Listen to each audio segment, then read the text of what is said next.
هل عمرك قبل كده حسيت ان الناس اللي حواليك مش فاهمة؟ بتقول لنفسك هو الناس دي ليه مش شايفة اللي انا شايفه؟ غالبا كده انت وقعت في حاجة اسمها تأثير الشخص الثالث. يا ترى ايه هو التأثير ده؟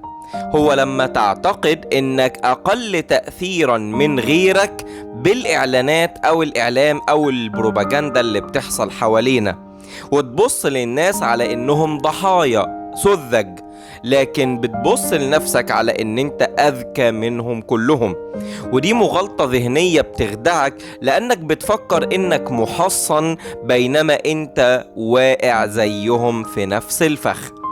علماء النفس الاجتماعي بيقولوا اننا كبشر عندنا ميل دايما اننا نعتقد اننا مستقلين في تفكيرنا وان غيرنا هو اللي بيتأثر، وده وهم، لان الدراسات اثبتت ان كل الناس تقريبا بيتأثروا، بس الفرق الوحيد ان الاغلب مش بياخد باله ان هو اتأثر. تجربة عملية عملوها على عدد من الطلاب، سألوا كل واحد فيهم هل تفتكر ان الدعاية بتأثر على الناس؟ فكانت الإجابة أيوة طبعا. لما سألوا الشخص هل أنت نفسك بتتأثر بالإعلانات أو بتتأثر بالدعاية؟ قال لهم أنا؟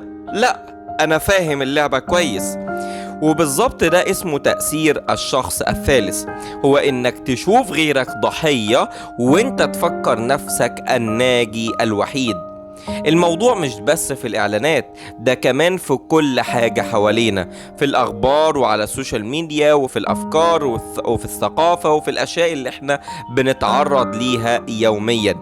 يعني لما تشوف واحد بيصدق إشاعة معينة تقوم قايل ده غبي، بس انت لما تصدق إشاعة تانية تقوم تقعد تبرر لنفسك وتقول أصل دي كانت من مصدر موثوق. التأثير ده بيعمل حاجتين خطيرين. الحاجة رقم واحد هو انه بيخليك تتكبر على الحقيقة، والحاجة التانية هو انه بيمنعك من انك تطور طريقة تفكيرك لانك مش شايف ان في مشكلة اصلا. لو خدنا مثال واقعي على الموضوع ده، ناس كتيرة تقولك الإعلانات مش بتأثر فيا، بس تلاقيهم شاريين نفس البراند اللي كل الناس بتتكلم عنه في التيك توك أو الانستجرام أو على الفيسبوك أو أي وسيلة تواصل اجتماعي. ولو سألت الشخص ده يا ترى أنت ليه اشتريت المنتج ده، يقولك والله حسيت إن هو مناسب، وهو مش واخد باله إن سبب إحساسه ده جاي من الترند مش من تقييمه هو الشخصي الموضوعي.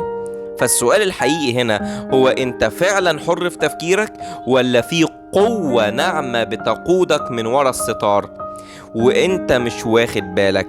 الخلاصة هنا انك لما تفكر ان انت الوحيد اللي مش بتتأثر، غالبا انت اكتر واحد واقع تحت التأثير. التواضع المعرفي مش ضعف، ده امان ضد الغرور العقلي، وساعتها بس ممكن تبتدي تشوف الصورة بوضوح.